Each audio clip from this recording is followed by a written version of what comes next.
बिस्मिल्लाहिर्रहमानिर्रहीम। Lecture of chemistry for 9th class.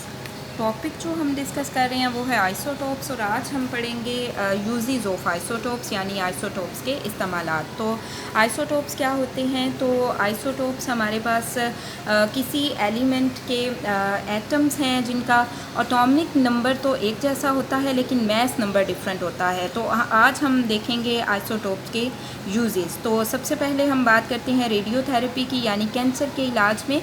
तो अगर हम स्किन कैंसर की बात करें तो उसके इलाज के लिए जो आइसोटोप्स हम यूज़ करते हैं वो हैं फास्फोरस 32 और स्ट्रोंशियम 90।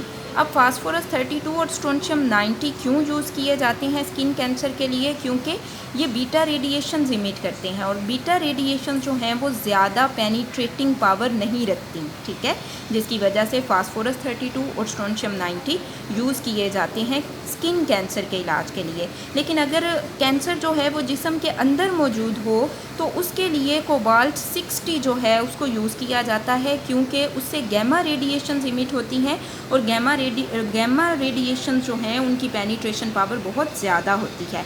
नेक्स्ट हम देखते हैं तशख़ीस और दुआ के लिए ट्रेसर। तो अब क्या है कि आइसोटोप्स को डिजीज़ को, ट्यूमर्स जो हैं उनको डायग्नोस करने के लिए भी यूज़ किया जाता है, ठीक है।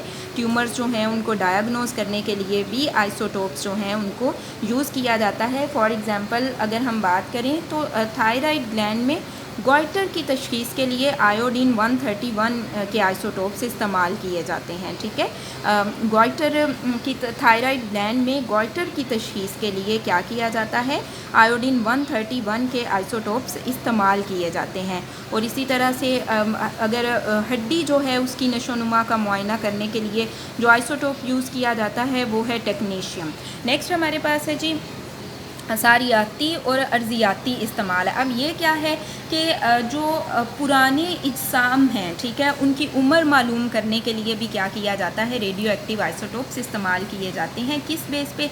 रेडियो एक्टिव आइसोटोप्स की हाफ़ लाइफ की बुनियाद पर हम क्या करते हैं कि जो ओल्ड बॉडीज़ हैं, जो पुराने इज्साम हैं, उनकी जो लाइफ है उसको डिटरमिन करते हैं, जिसमें हमारे पास फोसल्स हो गए। अब फोसल्स क्या हैं? मुर्दा जानवरों और पत्थरों वगैरह की उम्र जो है उसका पता चलाने के लिए भी हम रेडियो एक्टिव आइसोटोप्स इस्तेमाल करते हैं। और फोसल्स क्या होते हैं कि जो ऐसे ऑर्गेनिज़म जो मर चुके हैं उनके बाकियात जो हैं उन्हें हम फोसल्स का नाम देते हैं। नेक्स्ट ये केमिकल रिएक्शन और साख्त मालूम करना। तो केमिकल रिएक्शन को फाइंड आउट करने के लिए भी हम जो रेडियो एक्टिव आइसोटोप्स हैं उन्हें यूज़ करते हैं। और इसी तरह से केमिकल रिएक्शंस के दौरान जो प्रोडक्ट्स बनती हैं उनके स्ट्रक्चर्स को फाइंड आउट करने के लिए भी हम रेडियो एक्टिव आइसोटोप्स इस्तेमाल करते हैं। फॉर एग्ज़ाम्पल कार्बन डाइऑक्साइड को लेबल कर दिया जाता है कार्बन 14 आइसोटोप से, ठीक है। कार्बन 14 रेडियो एक्टिव आइसोटोप है और इससे कार्बन डाइऑक्साइड को लेबल कर दिया जाता है। अब फोटोसिंथेसिस के अमल के दौरान प्लांट्स जो हैं वो कार्बन डाइऑक्साइड को इस्तेमाल कर लेते हैं और ग्लूकोज बनाते हैं, ठीक है। और ग्लूकोज बनने के अमल तक कार्बन 14 जो है उसकी पोजीशन को चेक किया जाता है। इस तरह से हमें एक्सटेंट ऑफ केमिकल रिएक्शन का भी पता चलता है, और जो प्रोडक्ट्स बनती हैं उनके स्ट्रक्चर्स का भी पता चल जाता है। नेक्स्ट है जी पावर जनरेशन में आइसोटोप का इस्तेमाल। तो न्यूक्लियर रिएक्टर्स में कंट्रोल न्यूक्लियर फिशन रिएक्शन के ज़रिए बिजली पैदा करने के लिए भी रेडियो एक्टिव आइसोटोप्स इस्तेमाल किए जाते हैं। मसलन किस तरह से?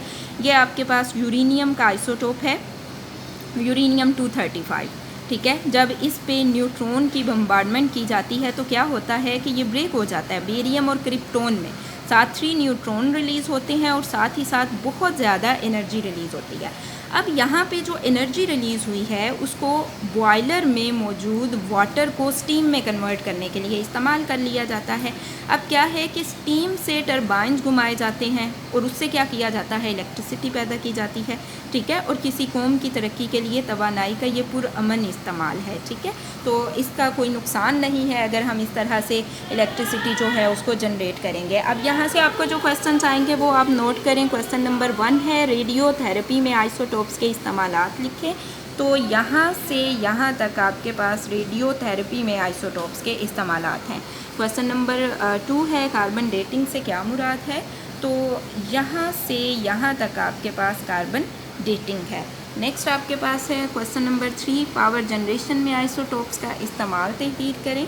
तो ये आपके पास पावर जनरेशन में आइसोटोप का इस्तेमाल है कि इसमें यूरेनियम 235 को यूज़ किया जाता है, उस पर न्यूट्रॉन की बम्बार्डमेंट की जाती है, वो बेरियम और क्रिप्टॉन में टूट जाता है, साथ में 3 न्यूट्रॉन रिलीज़ होते हैं और साथ ही साथ बहुत सारी एनर्जी रिलीज़ होती है। इस एनर्जी को बॉयलर में मौजूद वाटर को स्टीम में कन्वर्ट करने के लिए यूज़ किया जाता है। फिर स्टीम से टरबाइन जो हैं उनको घुमाया जाता है और इलेक्ट्रिसिटी प्रोड्यूस की जाती है। तो ये आपके पास क्वेश्चन नंबर 3 का आंसर है।